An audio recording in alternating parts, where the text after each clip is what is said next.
Welcome to Lifestyle by Design, helping you solve everyday challenges.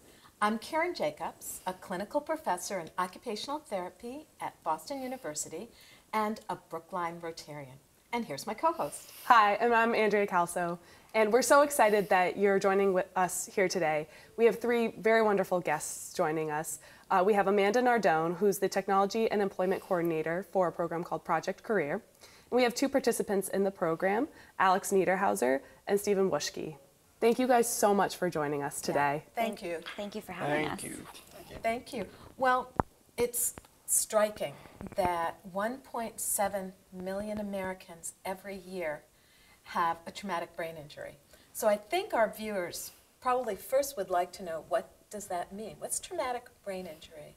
Sure. So a traumatic brain injury is a type of brain injury or head injury that is caused from a blow or hit to the head. So you would hear about a traumatic brain injury maybe playing sports or from a fall or a car accident.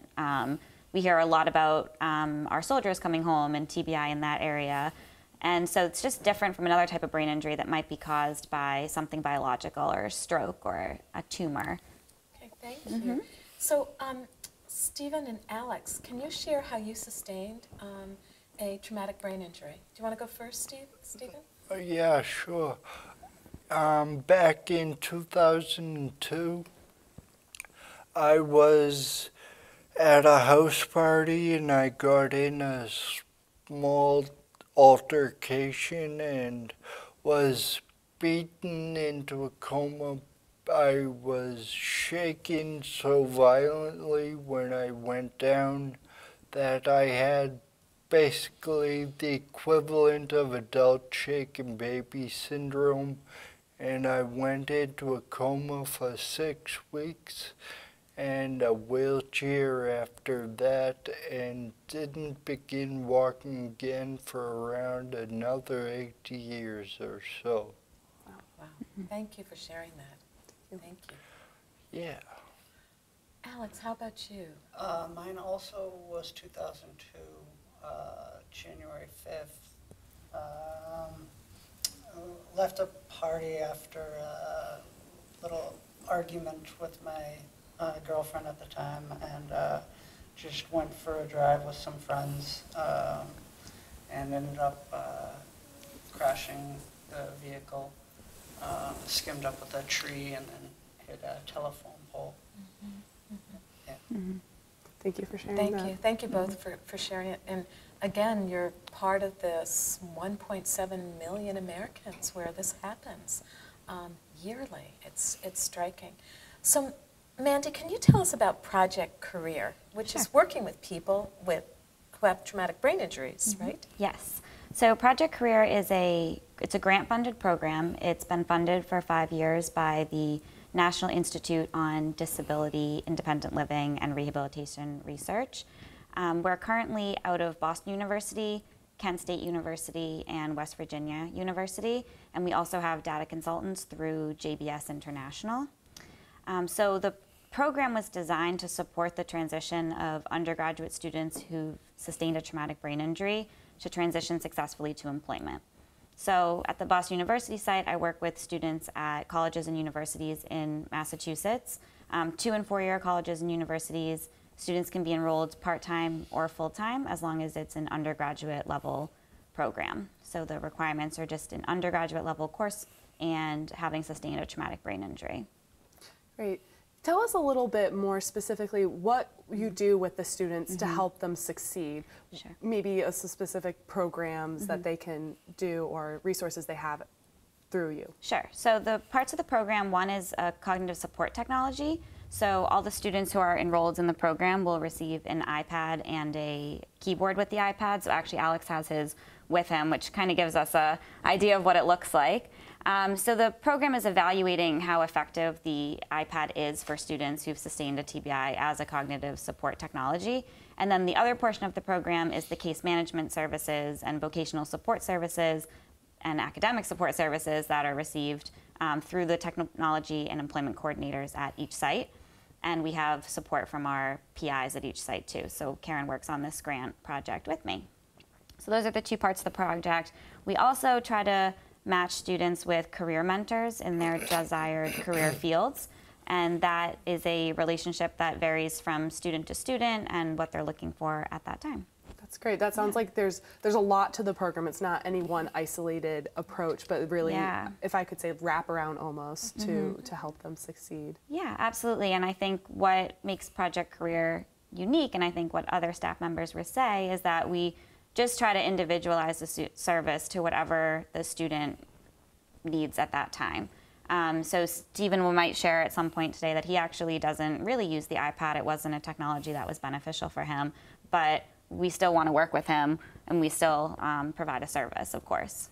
Just uses a service in a different way. Dishwashing for one. Dishwashing, yes, is one service that Stephen gets. So Stephen, how about sharing what the experience for you has been with Project Career? Well, I first got that iPad and I struggled with it for about 3 weeks, and the way my injury affects me, it causes me to shake. I have what's known as cerebellar ataxia, and it's uncoordinated movements in all my limbs, so they all shake, and that's a touch screen, and I'm bouncing all over it trying to touch it, and I want to throw it off the wall, but... Thank you for not. You said it was mine. It's yours, yeah. And Amanda was working with me at the same time to find different positions that I could become with my degree once I got it become available to work in, and she has continued doing that. What are you hoping to do? Well, I'm shifting left and right and left and right, pivoting everywhere, trying to find something that holds my interest. I first wanted to be an addictions counselor, and I got 5/6 of the way through with that program, and no thank you, I'm good. I can't force myself into doing something like for a continued period of time if my heart's not in it. So now I'm looking into a peer support counselor certificate, and they offer a job placement after you receive the certificate, and I planned on using that to make money, and then me and Amanda have done some research on personal trainers, and I wanted to be a personal trainer, and I have a background in psychology and counseling already, and I feel I can put that in my resume for people who are reading about what personal trainer they want, and I could be awesome. I mean, look at me. I'm sorry, it's just the cameras went to my head. But it's great. You know, it sounds like, even though you say you're going back and forth on what you might do, you do have a clear vision of what you want to do, which is great. Yeah, it sounds like there's actually a lot in there. You're exploring something that you have experience in and interest in, but also finding the right fit for you, which I think everyone struggles with a little bit, to be honest. Our whole lifetime. Yeah, but that's so great to hear that you're able to explore those things with this program. And it sounds like you give a lot of support to help explore and find options and figure out a way through that. Yeah, and I think over time, I've just tried to be supportive and helping Stephen pursue whatever path it is at the time. So he actually obtained an internship in the addiction counseling field that we had worked together on for him to get started. And that was kind of a factor that made him think that maybe this isn't what I want to do forever, which is just as important as a really positive experience in an internship. So Absolutely. it was unfortunate that it didn't work out as planned, but there's always, now it gives us time to explore something that you can see yourself in. And it also allowed me more time to do nothing.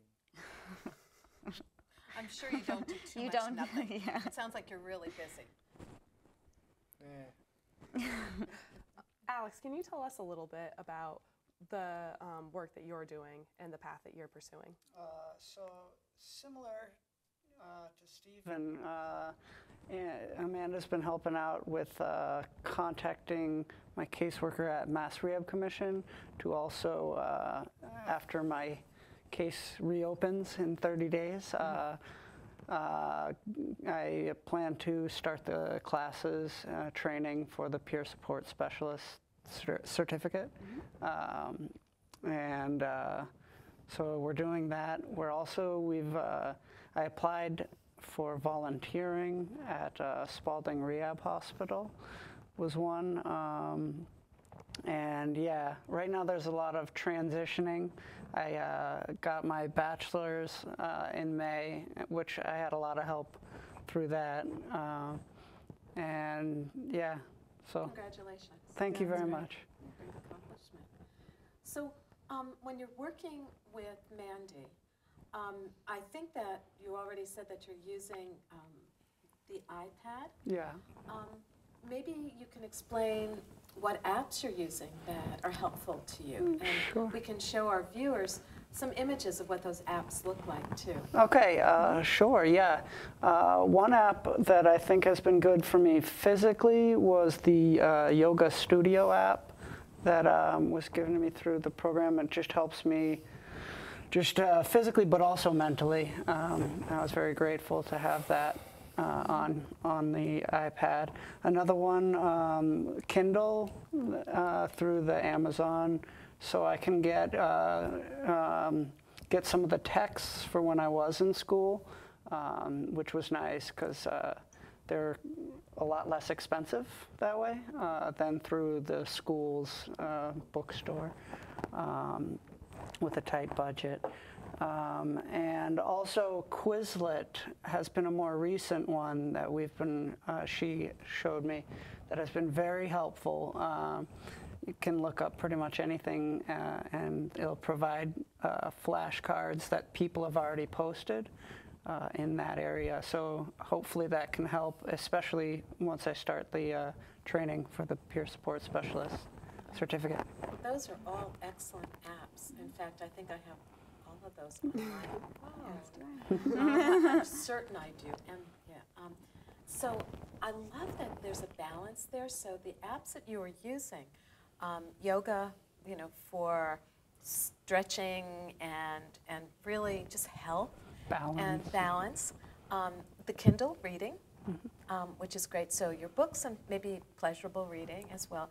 And then Quizlet is great for helping you, you know, in the future when you're going for the certificate, for studying. So they're great. There's so many helpful apps that you're using. Yeah.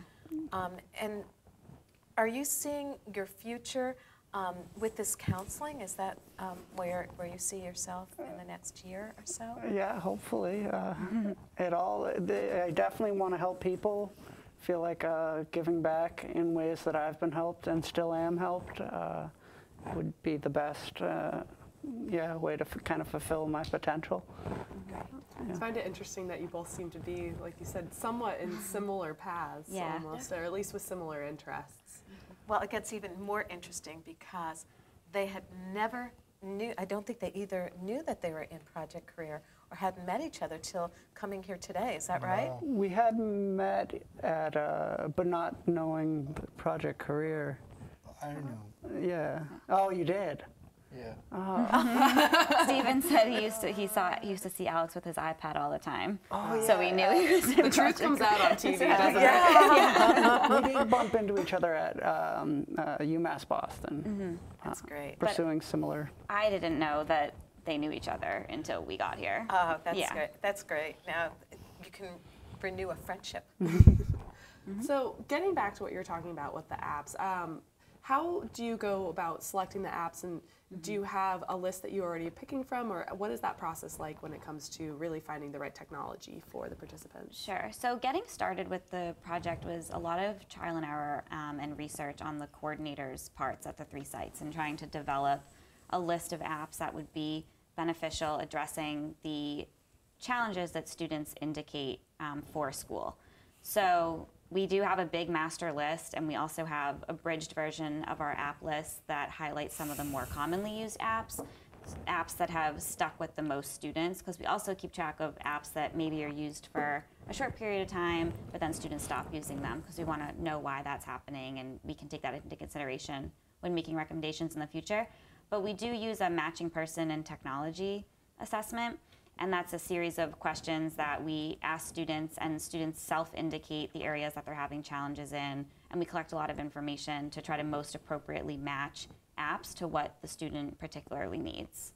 This is great. So it sounds like there actually is a lot of data work being done on your end to really measure the effectiveness of this program, in addition to the more qualitative support you're giving Right. to the participants. Yeah. And I think maybe the data that we're collecting is maybe not so appealing to all the students that have to fill out the paperwork and answer all these questions, but they do it, and it is really important for us to collect that information. So. Yeah, and everything is de-identified, so we actually have a couple of articles that have been published on Project Career. If our viewers want to learn more about it, they can do a search in their library and get those articles. And they can also contact you at Boston University and Project Career, and then also the portal will have that information on it as well for Project Career. Yes. And does it have information on the apps there as well? Yes, it does. It does. And one of the things that Mandy's been doing is working with some of the students who at BU are volunteering their time to be part of Project Career, and they're doing some training videos on some of the apps. Oh, that's great. Yeah. So those are available too. Yeah. That's great. Some of the apps that we recommend are really great in theory, but they're kind of hard to train on because they have a lot of features. And if someone really wants to be able to implement it in their life, sometimes it's just hard to keep track of all the different things you can do with a certain app. And a lot of the training videos that are available online may have music, or they might have different images kind of running across the screen. And for some of the students that we work with, they were just challenging to follow, and they might not have, and they might not have had closed captioning. So we have volunteers that have been creating videos that are more appropriate. which has Sometimes been great. simpler is better, right? A lot. Yeah. A lot when you first start learning an app, right? How to use it. It can take time, doesn't it? Yeah. It's not necessarily a simple task. Yeah, especially if complex things going on, then there's often too much at So one Mandy, time. could you talk about some other apps that people have been using? Maybe we can show our viewers the icon of that so they can become familiar with it as well. Sure, I can do that. So, as I said before, the apps are recommended to students based on the challenges that students are indicating. So not every student receives the same set of apps, because we want to make sure that the apps that are chosen are appropriate and what students need. So Voice Dream Reader is one app that a lot of students in the program read. It turns text into audio for you. So it's what is called a text-to-speech app. So students can actually upload PDF documents or Word documents or presentations or even entire books if they're in the right format, and have them read out loud, and it highlights word by word and sentence by sentence. So this is a good app for students that the audio feedback is helpful, and also if looking at a screen is uncomfortable or challenging for too long, gives another option for learning the information. That sounds like a great app to know about in general. Yeah, It is. Yeah. You know, some of the apps that Mandy's going to share are ones that anybody could benefit Right. from. That I use too. Yeah, Yeah. yeah. Because Mandy's in school, she's becoming an occupational therapist. So we're great. excited. So you're applying some of these apps to your own life. Yes, too. I don't think I would have gotten through neuroscience without one of the apps in particular. So that is what's nice about them too, is that the iPad is a cognitive support technology, but it is that sort of support for anyone who wants it to be Right. that support for them. Right. So. Any other apps that you recommend? Sure. 1Password is an app that I think anyone could also benefit from, because how many email addresses do you have and things that you need login information for? So this is just one place where you can keep track of all that information. It keeps it safe and secure. It has a little image of a key vault because it's a secure way to store your information, passwords. It can also generate passwords for you if you need something that's really complex, and then it just stores it there for you. Yeah, nowadays it seems like you go on one site and a simple string of 5 characters and a number is fine. And then another site they need an underscore and a special character, Right. but no capitals. Right. Right. And it's hard to remember. Yeah. Yeah, and It's having hard to remember for all of us, Yeah. right? Yeah. Or you have to change it every 6 months, and then, I think we recently were working on UMass passwords having to change, Every right? 6 It months, came yeah, up to for that the time. email. Yeah. So it's just a Yeah, nice nice, way yeah. to have all that information in a secure spot. Yeah, that's great. Yeah. And if it's on your phone or iPad, it's somewhere that it's easily accessible. It will Right. sync with a phone as well. Another app that I think is probably the most commonly used app across the sites is Notability. And that's an app, it's a note-taking app. You can use a stylus to handwrite, or you can use the keyboard to type. So you can take notes in your own preferred method. And the app allows recording to occur while you're taking notes, and then it syncs the recording with the note-taking, Oh, wow. which is, so helpful when you're reviewing your notes later and you drew a diagram, but you don't remember what the professor was talking about when you drew that picture. You can just tap on that part of the note and it'll jump to that part of the recording. Wow. So it's a great tool for being able to review lectures. You can upload PowerPoint presentations or any sort of document into the app and just annotate right on it. It's a really great learning tool and a great way to take notes. And just, I think it's great, and you've used it, and we've had quite a few students use it.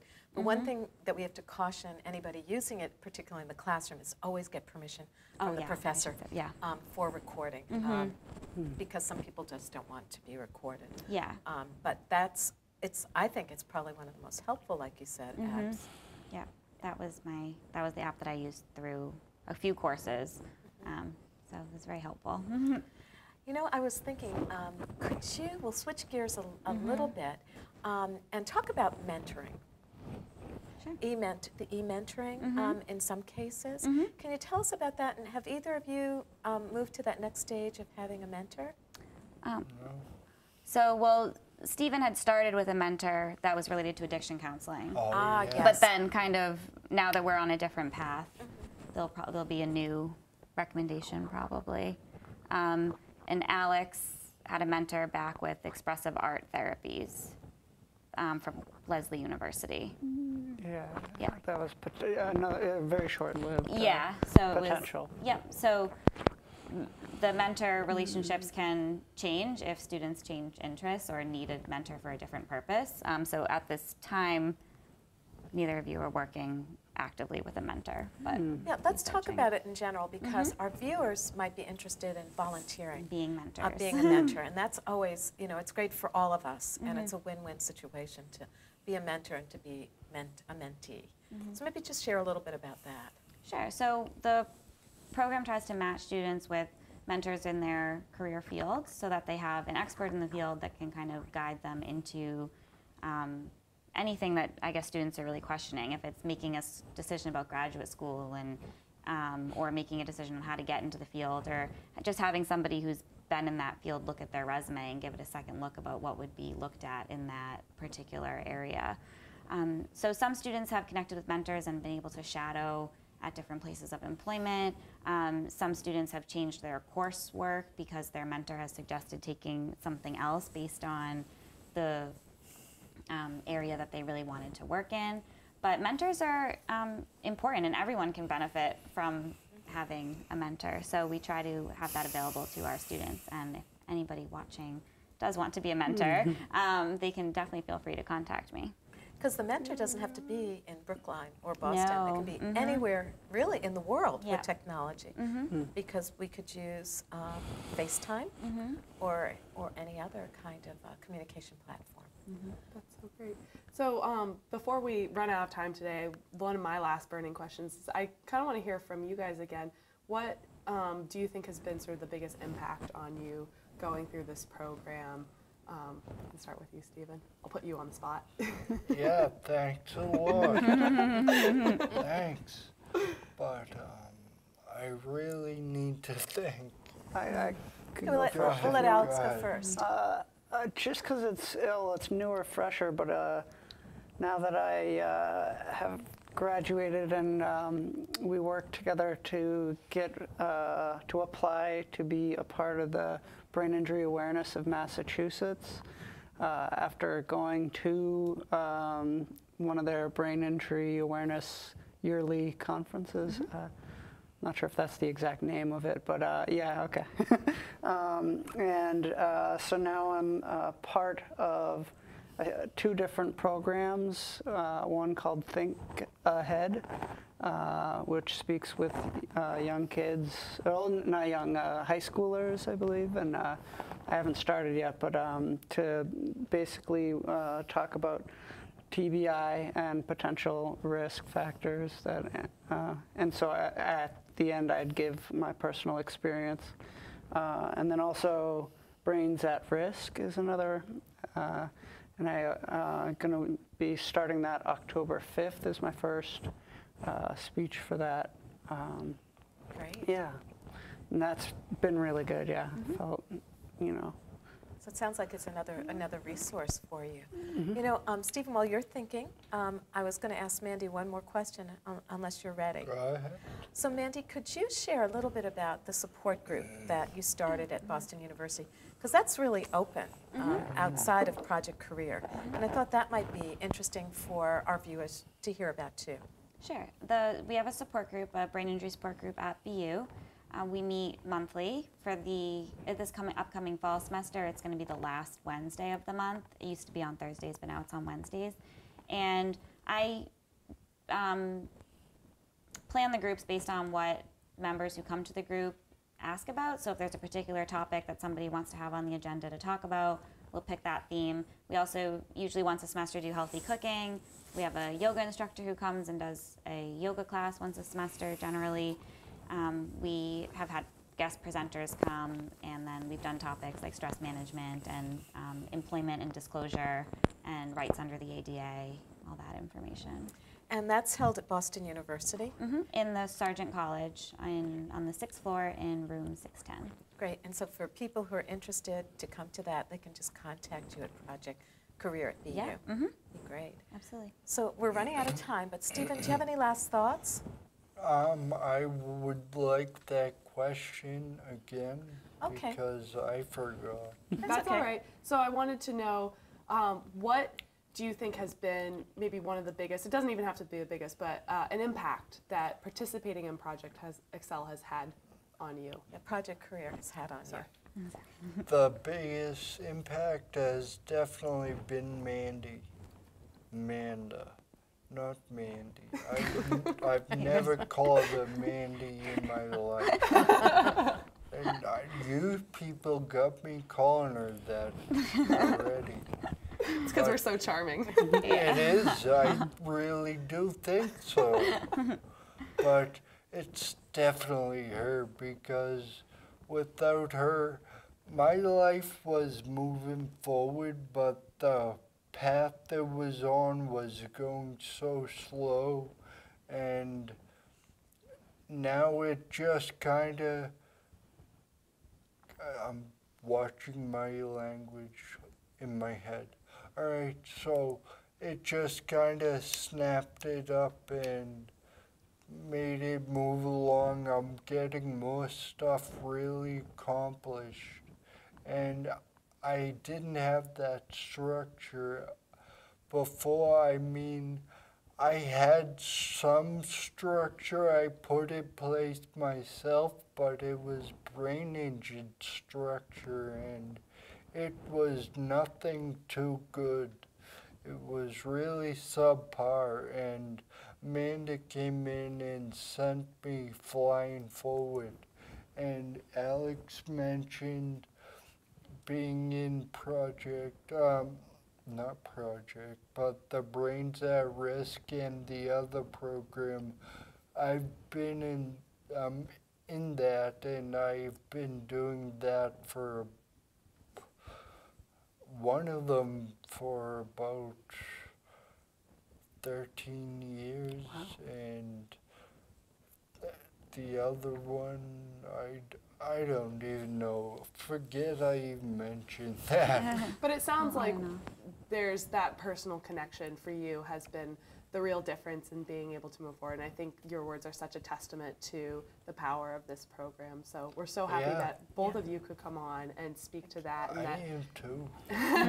and that you could come on as well and tell us more about the work you're doing, because it sounds like it really is impacting lives out there. Sure is. It's very exciting. And on a personal note, it's been such a joy working with Mandy.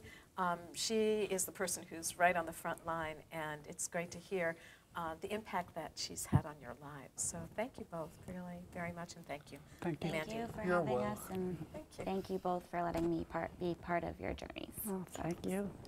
Thank you so much for joining us. That's all the time we have for tonight. But please tune in online. You can see other episodes of Lifestyle by Design.